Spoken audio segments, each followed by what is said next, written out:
Chapter 35. Binasbasan ng Diyos si Jacob sa Bethel. Sinabi ng Diyos kay Jacob, "Pumunta ka sa Bethel at doon ka manirahan. Ipagtayo mo roon ng altar ang Diyos na nagpakita sa iyo noong tumatakas ka sa iyong kapatid na si Esau." Kaya't sinabi ni Jacob sa kanyang sambahayan at sa lahat ng kasama niya, "Itapon ninyong lahat ang Diyos-Diyos ang taglay ninyo. Maglinis kayo ng inyong katawan at magbihis kayo. Aalis tayo rito at pupunta sa Bethel. Magtatayo ako roon ng altar para sa Diyos na kasama ko saan man at laging tumutulong sa akin sa panahon ng kagipitan."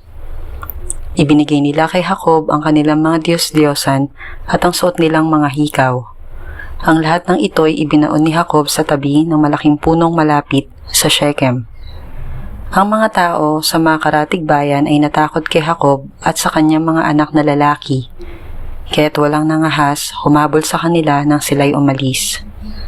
Nang dumating sila sa Luz, sa lupain ng Kanaan, gumawa siya ng altar at tinawag niyang El Bethel, ang lugar na iyon, sapagkat doon nagpakita sa kanya ang Diyos nang siya'y tumakas mula sa kanyang kapatid. Namatay si Deborah, ang nag-alaga kay Rebecca, at inilibing sa tabi ng malaking puno sa gawing timog ng Bethel. At ang dakong iyo'y tinawag na roble ng pagluha. Pagbalik ni Jacob mula sa Mesopotamia, muling nagpakita sa kanya ang Diyos at siya'y binasbasan. "Jacob ang pangalan mo, ngunit mula ngayon, Israel na ang itatawag sa iyo." Sinabi pa sa kanya, "Ako ang makapangyarihang Diyos. Magkakaroon ka ng maraming anak. Darami ang iyong mga lahi at sa kanila'y may mga magiging hari. Magmumula sa lahi mo ang maraming bansa. Ang mga lupaing aking ipinangako kay Abraham at kay Isaac ay ibibigay ko sa iyo at sa iyong mga anak." At iniwan siya ng Diyos. Naglagay si Jacob ng batong palatandaan sa lugar na pinagtagpuan nila. Binuhusan niya ito ng langis at alak bilang tanda na ito'y ukol sa Diyos.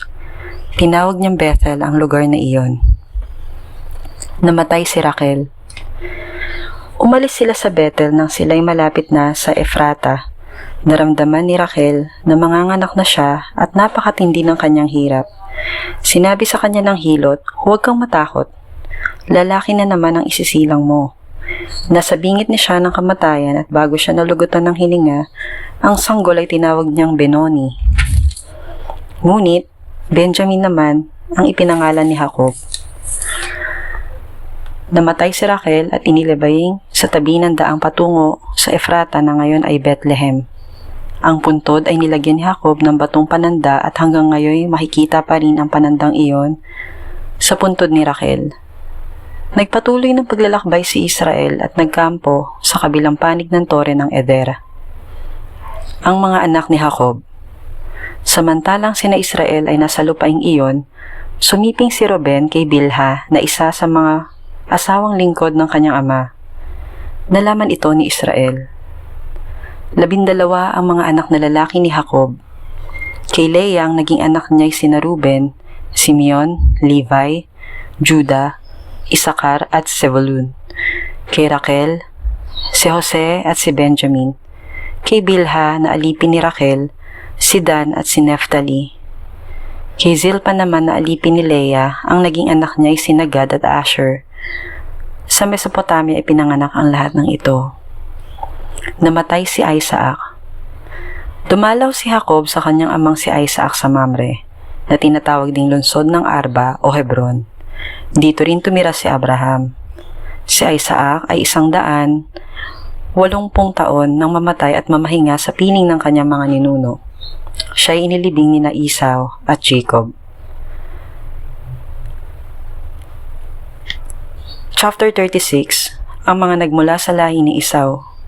Ito ang kasaysayan ng lahi na mula kay Esau na tinatawag ding Edom.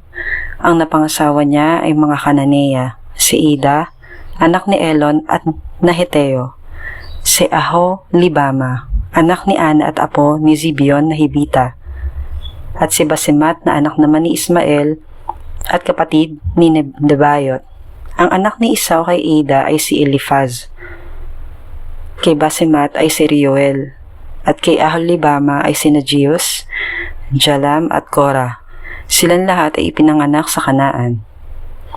Nang ibang bayan si Esau kasama ang kanyang mga asawa, mga anak, mga tauhan, pati ang mga hayop at ang lahat ng ari-arian ay kanyang dinala. Iniwan niya si Jacob sa Kanaan, sapagkat ang lupaing ito'y hindi na sapat sa kanilang mga kawan. Sa Seir na nirahan si Esau. Ito ang kasaysayan ng lahi na mula kay Esau, ang pinagmulan ng mga Edomita sa kaburulan ng Seir. Si Eliphaz, anak kay Ada, at si Reuel kay Basimat. Ang mga anak naman ni Eliphaz ay sina Teman, Omar, Zepho, Gatam at Kinaz, at si Amalek ang naging anak na Eliphaz kay Timna. Sila ang mga apo ni Esau kay Ada. Ito naman ang mga apo ni Esau kay Reuel na anak ni Basimat, Nahat, Zera, Shama at Miza. Ang mga anak ni Esau kay Aholibama na anak ni Ana at apo ni Zivion ay sina Jeus, Jalam at Korah. Ito ang mga pinuno sa lahi ni Esau: Teman, Omar, Zepho at Kenaz, Korah, Gatam at Amalek, mga anak ni Eliphaz na kanyang panganay at apo ni Ada. Sila'y naging pinuno sa lupain ng Edom. Naging mga pinuno rin sa lupain ng Edom sina Nahat, Zera, Shama at Miza na mga anak ni Reuel. Sila mga apo ni Esau kay Basimat. Sina Jeus, Jalam at Korah ang naging pinuno sa mga anak ni Esau kay Aholibama na anak ni Ana. Ang lahat ng mga liping ito ay nagmula sa lahi ni Esau. Ang lahi ni Seir. Ito ang mga anak ni Seir, ang Horeo, Lotan, Sobal, Zivion, Ana, Dishon, Ezer, at Disan. Sila ang mga pinuno ng mga Horeo na unang nanirahan sa lupain ng Edom. Ang mga anak ni Lotan ay sina Hori at Heman. Si Timna ay kapatid na babae ni Lotan. Ito naman ang mga anak ni Sobal, Alvan, Manahat, Eval, Zepho at Onam. Ang kay Zivion naman ay sina Aya at Ana. Si Ana ang siyang nakatuklas ng mainit na bukal sa ilang samantalang inaalagaan ng mga asno ng kanyang ama. Ang mga anak ni Ana ay si Dishon at ang kapatid nitong babae na si Aholibama. Ang mga anak naman ni Dishon ay sina Hemdan, Esban, Itran at Keran.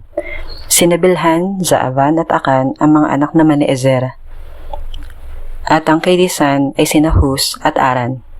Ito ang mga pinuno ng mga Horeo sa lupain ng Seir ayon sa kanilang angkan: Lotan, Sobal, Zibion, Ana, Dishon, Ezer at Disan. Ang mga hari ng Edom. Ito naman ang mga naging hari sa lupain ng Edom bago nagkaroon ng haring Israelita. Si Bela, ang anak ni Beor, ay naghari sa lungsod ng Dinaba. Pagkamatay niya, pumalit si Jobab na anak ni Zera, na taga Bosra. Nang namatay naman si Hobab, pumalit si Hosam na Temaneo.